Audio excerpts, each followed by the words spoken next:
Hi! Welcome to Richard Kabili YouTube channel, and for today's tutorial, I will be teaching you on how to change pucker lips light action and head tracking on iPhone X. But first, kindly subscribe to this channel and don't forget to hit the subscribe button and the bell to notify you for the new updates. And let's start! Using your iPhone X, from your home screen first, go to Settings. Then in the Settings, scroll down and find the Accessibility and then tap. Then in the accessibility, scroll down again and go to physical and motor section and then tap the switch control. Then in this part, in the switch control, scroll down and go to point scanning section and then tap the head tracking. And take note that the head tracking should be enabled or activated to appear the actions that you want to enable. And then after that, in the head tracking, go to action sections and then tap the pucker lips right. Then in this part, in the pucker lips right, you can now change here the actions that you want to enable.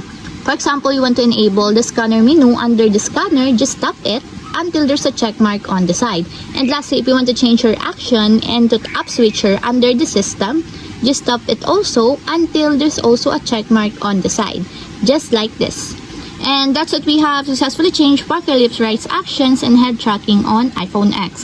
If you have a question, can you comment down below and don't forget to hit the subscribe button and the bell to notify you for the new updates. And thank you for watching!